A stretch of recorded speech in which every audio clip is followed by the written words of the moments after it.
Hello children, today I am here with a new video and it is for class 9 chapter 3rd civics constitutional design. So in this video we shall discuss about the constitutions of various countries. First of all we are going to discuss about the constitution of South Africa. So South Africa was a colonial country before 1990, and today we are going to discuss how the people of South Africa have opted for a very good and a very democratic constitution, and today we are going to discuss about that. So now let's start, children. So we can say that to govern a country there should be a basic rule. There should be some basic rules, and that basic rule is given inside the constitution of any country. So to be a democratic country there should be some basic rule. हम ये कह सकते हैं कि किसी भी democratic country में उसको गवर्न करने के लिए, उस पर शासन चलाने के लिए कुछ न कुछ रूल्स एंड रेगुलेशंस होने चाहिए, बेसिक रूल्स होने चाहिए, और यही जो रूल्स है वो एक साथ मिलकर एक कॉन्स्टिट्यूशन का गठन करते हैं, कॉन्स्टिट्यूशन को बनाते हैं. तो कॉन्स्टिट्यूशन क्या है? ये किसी भी देश में सुप्रीम लॉ है. Nothing is greater than the constitution in a democratic country. किसी भी डेमोक्रेटिक कंट्री में कॉन्स्टिट्यूशन से बड़ा कुछ भी नहीं होता. सर्वोच्च जो होता है वह कॉन्स्टिट्यूशन होता है. तो कॉन्स्टिट्यूशन में जैसे हमने पढ़ा है कि कॉन्स्टिट्यूशन में वो सारे जो अधिकार हैं जो एक नागरिक को मिलने चाहिए, और जितने भी पावर्स गवर्नमेंट को मिलने चाहिए, टाइप कैसा गवर्नमेंट होगा, क्या उसकी अथॉरिटी होगी, क्या उसका काम करने का तरीका होगा, ये सारा जो है वो फंक्शंस से लेकर उसकी पावर्स, अथॉरिटीज़, ये सब कुछ कॉन्स्टिट्यूशन में दिया हुआ है.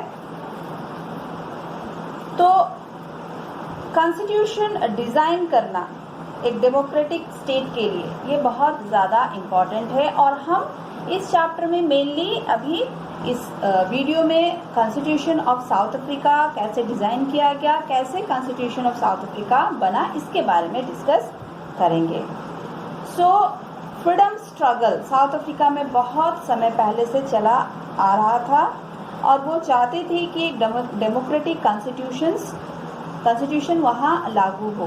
इससे पहले मैं बता दूं कि साउथ अफ्रीका में जो कॉलोनियल रूल था, वहाँ जो वाइट्स या यूरोपियंस आए थे वो वहाँ आकर बस गए थे, मूल निवासी हो गए थे वहाँ के, और वहाँ के जो ब्लैक्स थे या अफ्रीकन्स थे उनके साथ वो रेशियल डिस्क्रिमिनेशन करते थे, या एपार्थाइड सिस्टम चलता था. आप लोगों ने शायद इंग्लिश में पढ़ा होगा एपार्थाइड सिस्टम के बारे में, यानी ये racial discrimination on the basis of colour of the skin, आपके स्किन के कलर के को बेस बना के आपके साथ भेदभाव किया जाना, इसको एपार्थाइड कहते हैं. तो बहुत ही एक लंबे स्ट्रगल के बाद साउथ अफ्रीका एक इंडिपेंडेंट कंट्री बना, और यहाँ एक डेमोक्रेटिक कॉन्स्टिट्यूशन का गठन किया गया, और नेल्सन मंडेला इसके प्रमुख सूत्रधार बने. यानी वो तो सबसे पहले राष्ट्रपति बने ही, कॉन्स्टिट्यूशन बनाने में भी उनकी बहुत ही अहम भूमिका रही. वो न सिर्फ वहाँ की फ्रीडम की लड़ाई उन्होंने लड़ी, वहाँ उन्होंने आज़ादी के लिए लड़ा, बल्कि वो चाहते थे कि हर एक व्यक्ति, चाहे वो ब्लैक हो या वाइट हो, हर एक व्यक्ति जो है उसको पूरा अधिकार कॉन्स्टिट्यूशन से प्राप्त हो, चाहे वो वाइट हो चाहे ब्लैक हो, सबके लिए समान अधिकार वो चाहते थे. तो इसके लिए उनको देशद्रोह के मुकदमे में डालकर उनको जेल भेज दिया गया. साउथ अफ्रीका में साउथ अफ्रीकन गवर्नमेंट, जो वाइट गवर्नमेंट पहले थी, इनको जेल में डाल दिया गया 1964 में. और ये किस लिए? क्योंकि उन्होंने एपार्थाइड जो सिस्टम था, या जो रेशियल डिस्क्रिमिनेशन, या हम कह सकते हैं जो भेदभाव हो रहा था साउथ अफ्रीका में, उसके खिलाफ उन्होंने आवाज़ उठाई थी. तो पूरे 28 साल वो अपने जीवन के जेल में उन्होंने बिताया। और ये बहुत ही भयानक जेल था रॉबिन आइलैंड में। ये एक यातना गृह कह सकते हैं। वहाँ उन्होंने 28 साल अपने जीवन के बिताए। तो अपार्थाइड, जैसे मैंने कहा कि रेशियल डिस्क्रिमिनेशन है, जो वाइट यूरोपियंस वहाँ के ब्लैक्स को किया करते थे। तो वहाँ ब्लैक और वाइट दोनों में बहुत फ़र्क था। ब्लैक्स के लिए अलग स्कूल थे, अलग चर्च थे। वाइट्स जो थे उनके लिए अलग स्कूल, अलग चर्च, अलग रेजिडेंशियल एरिया, और हर जगह ये डिस्क्रिमिनेशन था कि वो लोग ब्लैक्स जो हैं वो वाइट्स के साथ नहीं बैठ सकते या उनके साथ किसी तरह का कुछ भी शेयर नहीं कर सकते हैं। तो ये हम देखेंगे कि ये अपार्थाइड सिस्टम जो था ये साउथ अफ्रीका में लागू था। जबकि ब्लैक पॉपुलेशन अगर साउथ अफ्रीका हम देखें तो 3/4 जो पॉपुलेशन का भाग था वो ब्लैक था, यानी काले लोग, वहाँ के जो नेटिव थे वो ज़्यादा थे। यूरोपियंस जाके वहाँ पे बसे थे, दूसरी जगहों से जाकर वहाँ पे बसे थे। और मिक्स्ड कलर के जो लोग थे, चाहे वो इंडियंस हो या फिर वहाँ के अफ्रीकन्स हो, उनकी जनसंख्या बहुत ज़्यादा थी, फिर भी अंग्रेज उन पे अत्याचार किया करते थे। तो नॉन वाइट्स को इन्फीरियर माना जाता था। और स्लोली ये सिस्टम जो है ये सिर्फ भेदभाव तक ही सीमित नहीं रहा, बल्कि अब लोगों पे अत्याचार बढ़ने लगा था, लोगों का दमन शुरू हो गया था। जो ब्लैक्स थे वो चाहते थे कि उनको किसी तरीके से इस अपार्थाइड सिस्टम से मुक्ति मिले, और नॉन वाइट्स ये बिल्कुल नहीं चाहते थे। वो चाहते थे कि वही रूल करे, वही राज करे। तो हर जगह हम डिस्क्रिमिनेशन वहाँ देख सकते हैं, चाहे वो ट्रैवल करना हो, ट्रेन, टैक्सी, बसेस, ये सब कुछ अंग्रेज़ों के लिए अलग थे, और लोकल जो ब्लैक्स थे या जो मिक्स्ड रेस के थे उनके लिए अलग था। उनके लिए अलग स्विमिंग पूल, उनके लिए अलग होटल, उनके लिए अलग चर्च, अलग स्कूल्स। तो इस तरह का रेशियल डिस्क्रिमिनेशन वहाँ बहुत ज़्यादा था। इसके बाद अफ्रीकन नेशनल कांग्रेस का गठन हुआ 1950 में, ताकि वो लोग एकजुट होकर इस जो डिस्क्रिमिनेशन है इसके खिलाफ लड़ सके। 1950 में इसका जन्म हुआ था अफ्रीकन नेशनल कांग्रेस का।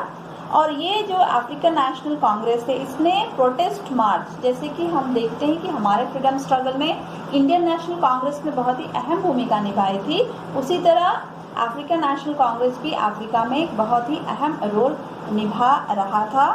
जो भी प्रोटेस्ट मार्च, विद्रोह था या फिर स्ट्राइक्स थे, ये बुलाए जा रहे थे अफ्रीकन नेशनल कांग्रेस द्वारा।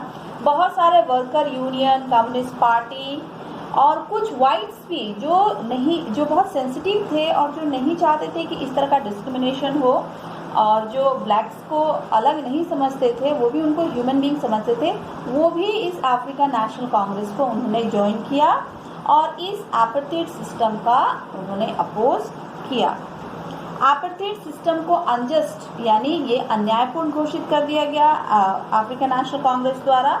लेकिन फिर भी जो रेसिस्ट गवर्नमेंट थी, यानी जो वाइट गवर्नमेंट थी, जो चाहती थी कि अपार्थाइड सिस्टम लागू रहे, उन्होंने साउथ अफ्रीका के जो लोग थे उनका दमन शुरू किया। बहुत से लोगों को मार दिया गया, पब्लिक एक्सिक्यूशन शुरू हुआ, बहुत से लोगों को मार दिया गया। 1000 ऑफ ब्लैक और कलर्ड पीपल जो थे इस आंदोलन में मारे गए।